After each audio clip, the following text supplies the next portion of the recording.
Something massive slams onto the hood of a car. Metal buckles. The driver hits the brakes. The vehicle skids to a stop on a gravel road outside Point Pleasant, West Virginia. Late November, 1966. Past midnight. Through the windshield, a shape crouches. Tall, gray, wrong, and the eyes. Not reflecting the headlights. Red, glowing, burning from inside, unblinking, fixed on the passenger as if measuring her. She tried to scream. Nothing. She tried to move. Her hand refused to obey. The creature leaned closer, studying her the way a researcher studies a specimen that should not exist. Then wings unfolded, vast, silent, blocking the moon. It rose without a sound and vanished above the trees. That encounter did not yet have a name, but the town would soon give it one. Mothman. The woman in the passenger seat would later be identified as Faye Laporte. What she saw that night would become the face of the archive. Not the only one, not the earliest, but one the archive would never forget. Over the next 13 months, 100 witnesses would add their testimony. Police reports would accumulate. Newspapers would run the stories.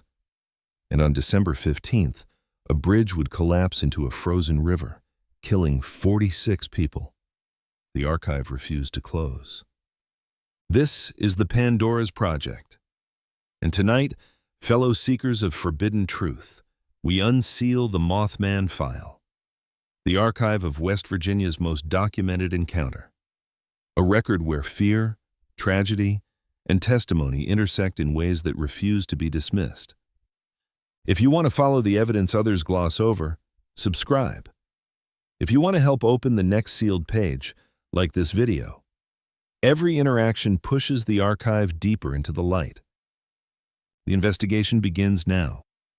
Part 1. The Season of Strangeness. Before the sightings, Point Pleasant lived under two wars' shadows. One overseas, a conflict in the jungles of Southeast Asia where American soldiers fought and died far from home. One overhead, the standoff between superpowers where nuclear missiles waited in underground silos, 30 minutes from ending the world. The nation watched rockets climb toward the moon, a race between nations to reach space first, but the ground felt ready to crack. West Virginia's ancient hills absorbed these fears in isolation. Dense forests and hollows bred a protective claustrophobia. Families rooted for generations worked factories and farms, filled church pews on Sunday and bleachers on Friday nights. They knew everyone, trusted only what they could touch. No UFO chasers here. Just grounded people. Until November. On the 2nd of November, 1966, Woodrow Derenberger drives his panel truck home from a nearby town, a sewing machine salesman finishing another business trip. A major highway just after dark. A craft swoops down and lands silently on the road ahead, shaped according to Derenberger's later description like an old kerosene lamp chimney. Dark, featureless, no lights or wheels or exhaust trailing behind it. A hatch opens. A man emerges. Tall, broad-shouldered, dark complexion, hair combed straight back.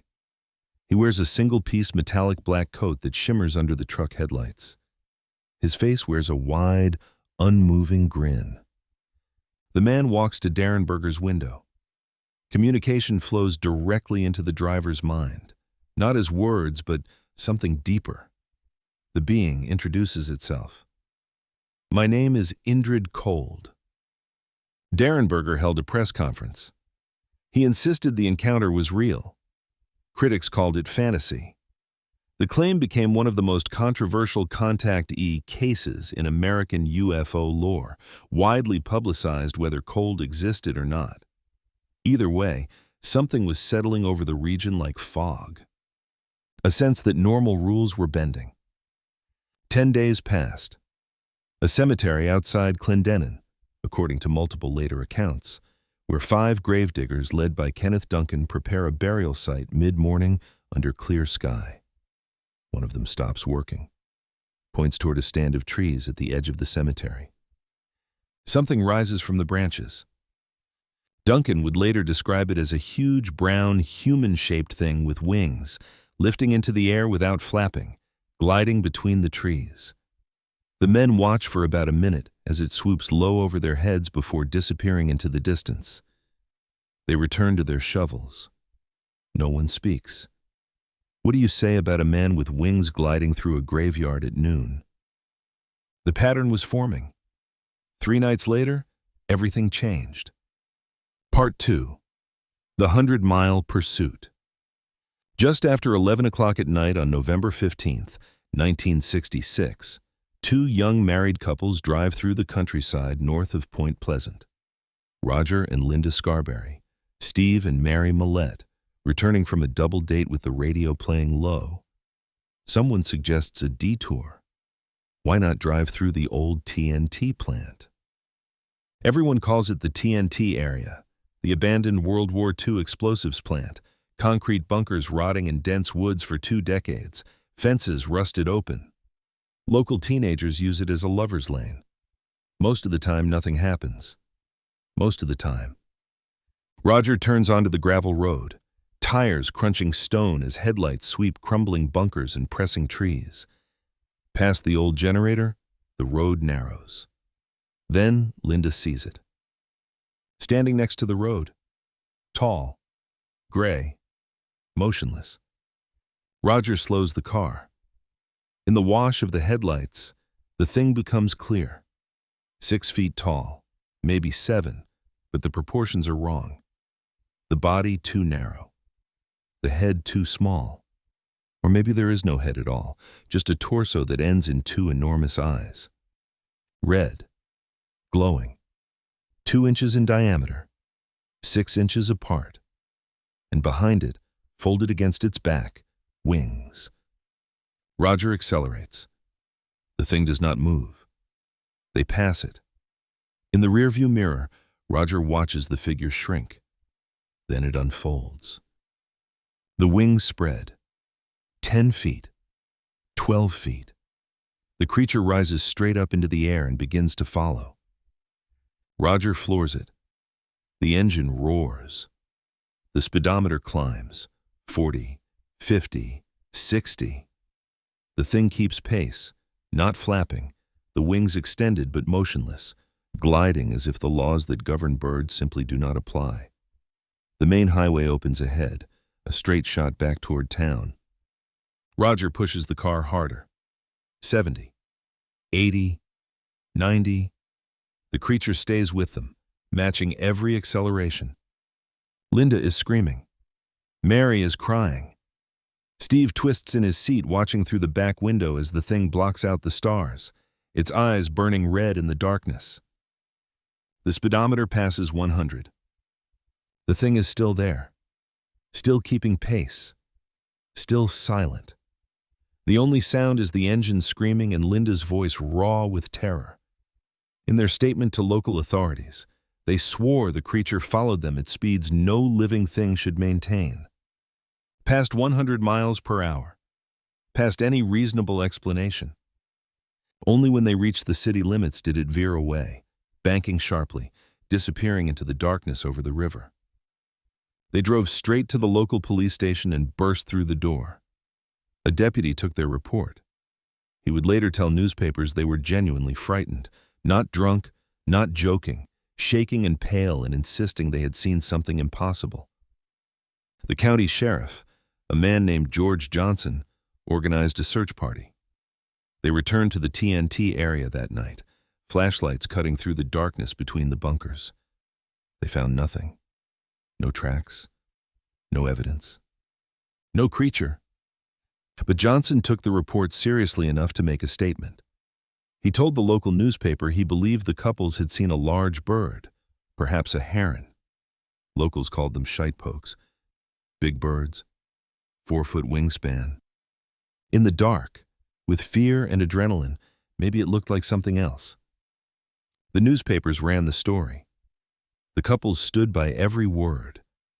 The thing they saw was no bird. It was too large, too fast. And those eyes, those burning red eyes that would show up again and again in the accounts that followed. Point Pleasant had a name for it now. Within days, someone would call it Mothman. The name stuck. The reports multiplied. The question was no longer whether people were seeing something, but what that something was. Part 3. The Witnesses Speak. Over the next 13 months, town rumor, newspaper columns, and later researchers together counted dozens of reported sightings. Some say over 100. The Mason County Courthouse holds no single master log. The number comes from piecing together newspaper clippings, private journals, police calls, and witness interviews conducted years later. But the consistency across accounts is striking. A figure, 6 to 7 feet tall, dark gray or black, massive wings, eyes that glow red in the dark. Sometimes it stands motionless beside the road. Sometimes it follows cars. Sometimes it simply appears in the headlights and vanishes the moment you blink. These were not attention seekers. Factory workers clocking shifts, housewives feeding kids, farmers racing winter. Church volunteers and PTA members guarding reputations in a town where gossip outruns news. Reporting a winged creature to police in '66 was not done lightly, not when you would face those officers at church, your kids beside theirs, your reputation on the line. Why would they risk ridicule? In later interviews, witnesses gave the same answer. Truth stands for itself. You can tell it over and over, and it will be the same every time. What they saw, they saw. They were not going to expand on it or make it bigger. They were simply going to state what happened and let others judge. But the judgment was harsh. Neighbors whispered. Co-workers made jokes. Some families kept their children inside after dark. Others armed themselves and drove out to the TNT-area with shotguns and flashlights, turning it into something like a hunt for Frankenstein. The creature was never found during these searches. It appeared only to people alone or in small groups. Never to crowds. Never when people were prepared. Witnesses reported effects beyond fear. Paralysis. An inability to move or speak when the thing was near. Faye Laporte described trying to scream and finding her throat closed. Others mentioned time distortion, minutes that felt like hours. A woman reported that when she finally looked away from the creature and back again, it had moved 50 feet without her seeing it move. Sleep became difficult. Persistent nightmares. A sense of being watched. Windows checked multiple times before bed, curtains drawn tight. The TNT area avoided entirely even in daylight. Insomnia lasting weeks, sometimes months. Some sought help from doctors who had no framework for what they were describing. Decades later, when documentary filmmakers tracked down the original witnesses, some still teared up telling the story. The fear had not faded. The memory remained sharp as broken glass. Skeptics offered explanations. Mass hysteria. Suggestion. One person sees an owl, tells a dramatic story, and soon everyone is seeing monsters. The brain under stress can misidentify ordinary things. A large bird becomes a demon. Shadows become creatures. Fear feeds itself. But the witnesses rejected this. They knew what birds looked like. They had lived in these woods their entire lives. They had seen herons and owls and every kind of wildlife that moved through West Virginia. What they encountered was none of those things. And there was another problem with the mass hysteria theory. Point Pleasant was not the first place to report something like this. 3 years earlier, 4,000 miles away, drivers on dark roads described something uncannily similar. The archive holds an older file, one that opened before anyone in West Virginia had ever heard the word Mothman. Part 4. The pattern repeats. 3 years before Point Pleasant made headlines, Drivers on dark roads near Hythe and Saltwood in Kent, England began reporting something that would sound uncannily familiar. A towering figure, bat-winged, headless, or with a face too terrible to comprehend. It haunted the hedgerows, stood motionless in fields beside ancient stone walls. Witnesses described something over 6 feet tall with enormous wings spreading wider than a man's outstretched arms, dark leather or feathers depending on who you asked. Descriptions varied, but the core elements remained consistent. Darker than the surrounding night, a shape that moved wrong, that should not exist, that triggered some primal recognition of danger even before the conscious mind could process what the eyes were seeing. The local papers ran a few stories, curious more than alarmed. Police investigated, interviewed witnesses, searched the lanes, found nothing. Within weeks, the sightings stopped. The creature, whatever it was, vanished as mysteriously as it had appeared. The case faded into obscure Fortin files and local legend. No one called it Mothman. That name did not exist yet. Only later, after the American creature became famous, would researchers go back through British archives and notice the similarities. The Kent figure sounded remarkably like its Appalachian cousin. Same height, same wings, same sense of wrongness that witnesses struggled to articulate. The descriptions were eerily parallel. Was it the same entity? Two separate phenomena? A shared archetype emerging from the human psyche when confronted with something beyond ordinary experience? The archive does not answer. It only notes the pattern. Winged humanoids appear in folklore across cultures. The Hindu Garuda, the Russian Gamayun, Greek sirens, medieval gargoyles, Germanic demons, Native American thunderbirds. Every civilization has stories of beings that are neither fully human nor fully animal. Things with wings that walk upright. Things that watch from the dark. But folklore is one thing. Multiple independent witnesses in the 20th century describing similar encounters across continents is another. Point Pleasant witnesses had no knowledge of the Kent sightings when they made their reports. The Hythe case was barely documented. No books, no widespread media coverage. No way for the story to travel from England to West Virginia and implant itself in the minds of factory workers and farmers. Yet the descriptions match. The behavior matches. The fear matches. Some researchers argue this suggests a real phenomenon, something that appears periodically in different locations, something that has always been here, moving through the margins of human experience and occasionally breaking through into documented reality. Others argue it proves nothing, except that human beings, when frightened by the unknown, describe their fear in similar ways. We all have the same hardware, the same evolutionary responses to threat, the same archetypal images buried in our collective unconscious. Of course, the descriptions match. We are describing our nightmares, not actual creatures. The debate continues. But Point Pleasant was not done with its nightmare. The sightings continued through the winter, through the spring, through the summer of 1967. Then autumn returned. The air grew cold. The Ohio River reflected gray November skies. And on December 15th, the question that haunted Point Pleasant finally demanded an answer no one was prepared to give. Part 5. The Collapse. Rush hour traffic crawls across the Silver Bridge on December 15th, 1967, just after 5 o'clock in the evening. Friday before Christmas. People heading home from work. Holiday shoppers returning from errands across the river that separates West Virginia from the neighboring state. 31 vehicles waiting in traffic, brake lights glowing red in the winter dusk. The bridge that connects Point Pleasant to the other side has carried them safely for nearly 40 years, its aluminum paint giving it a distinctive silver shine even in gray weather. Then a sound like a gunshot. An eye-bar in the suspension chain has fractured. A single piece of metal 2.5 inches thick. A hairline crack that grew over years. Stress corrosion.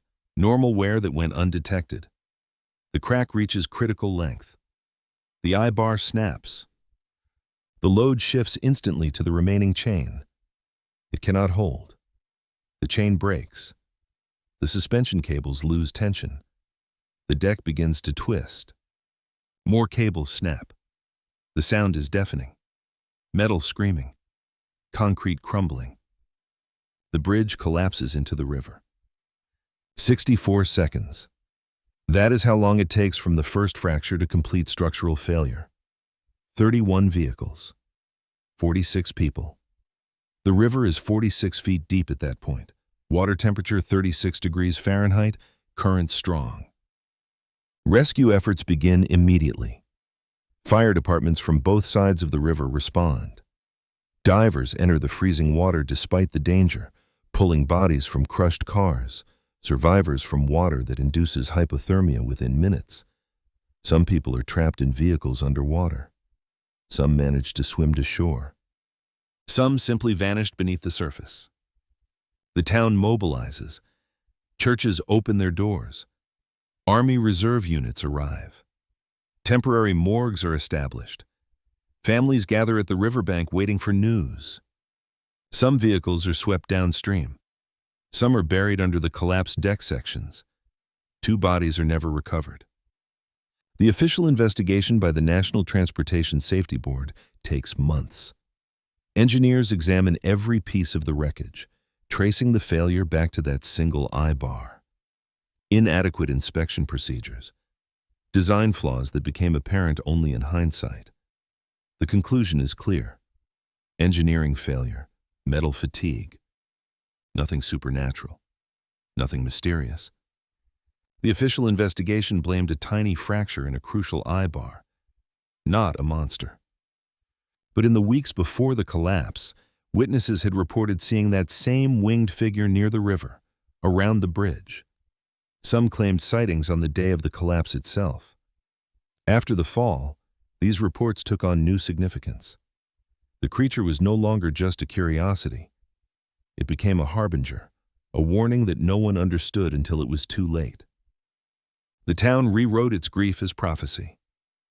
Was Mothman trying to warn Point Pleasant? Was it drawn to tragedy the way vultures circle dying animals? Was it pure coincidence that the sightings peaked during the same months structural failure was reaching its inevitable conclusion? The engineering report contains no mention of winged creatures. The folk memory cannot separate them. Some survivors insist they saw something in the sky just before the bridge gave way, a shape darker than the gathering dusk, wings against the clouds, eyes like burning coals. Others saw nothing but collapsing steel and black water. After the Silver Bridge fell, the sightings dropped sharply. The last widely reported encounter came in early 1968. Then silence. Some say Mothman left when his warning went unheeded. Some say the tragedy was his purpose all along, and once it was accomplished, he had no reason to stay. Some say the town simply stopped looking up. When you are burying 46 neighbors, when families are shattered, when a community is trying to understand how crossing a bridge became a death sentence, you have no energy left for monsters. Grief has a way of narrowing focus. The living demand attention. The dead require burial. The creature, if it was ever there, faded back into whatever darkness had birthed it. The TNT area returned to its slow decay. Nature reclaimed the bunkers one season at a time. Vines grew through broken windows. Trees pushed through cracked concrete. The river kept flowing. Point Pleasant rebuilt. The Silver Bridge was replaced by a new span upstream. Life went on. But the witnesses never recanted. Faye Laporte still speaks at Mothman festivals. Roger Scarberry stood by his account until his death. Linda Scarberry, Steve and Mary Mallette, Kenneth Duncan. All of them maintained their stories. They saw what they saw. Let others explain it. The archive holds their testimonies. It holds the engineering report. It holds newspaper clippings and police statements and hundreds of pages of witness accounts. It holds patterns that resist easy explanation. And it holds questions. What were they seeing in the darkness above Point Pleasant? Why did it appear when it did? Why did it follow cars but never attack? Why did it stand motionless beside the road, watching, waiting, as if studying something it did not quite understand? The Silver Bridge collapsed because metal breaks. That much is certain. Whether anything else was present that December evening remains unproven. But the fear was real. The deaths were real. And the witnesses, decades later, still cannot forget those burning red eyes. But the question that haunted Point Pleasant was never answered. What was it? Final part. The breaking seals. The case file from Point Pleasant does not close easily. The engineering report explains the bridge. It does not explain the witnesses. The witness accounts describe the creature. They do not explain what it was. Two truths exist side by side in the archive. 46 people died when stressed metal finally broke, and over 100 people reported seeing something in the darkness that should not exist. Both facts are documented. Neither cancels the other. Skeptics point to owls and herons and the power of suggestion, but the witnesses lived in these woods. They knew what birds looked like. They knew the difference between shadow and solid form. They knew when something was wrong. Believers point to the consistency of reports across time and geography. Kent in 63. Point Pleasant in 66. Similar descriptions separated by 3 years and 4,000 miles. But consistency does not equal proof. It might only prove that human fear wears the same face regardless of where it appears. The archive offers no conclusions. It offers only evidence and the gaps between evidence. What the records show is this. Something terrified multiple independent witnesses over a 13-month period. Whatever that something was, it left no physical trace. No bodies, no feathers, no tracks. Only testimony and 46 years of nightmares that still wake people in the dark. Point Pleasant rebuilt. The Mothman became a tourist attraction. A statue stands downtown. A museum preserves the accounts. Festivals celebrate the legend. But speak to the witnesses who remain, and you will not hear celebration. You will hear the same quiet insistence. We saw what we saw. Truth stands for itself. The Silver Bridge is gone. The TNT-area still rots in the woods. The Ohio River flows past as it always has. And somewhere in the darkness, perhaps something still watches. Perhaps it has moved on. Perhaps it was never there at all. The archive remains open. The questions remain unanswered. And the witnesses, one by one, take their testimony to the grave. If you stayed this far, you understand why these files matter. Like this video if documented mystery compels you. Subscribe to the Pandora's Project for more unsealed archives. Comment with your own encounters, your theories, or the next case you want investigated. Have you ever seen something that should not exist? Share your evidence below.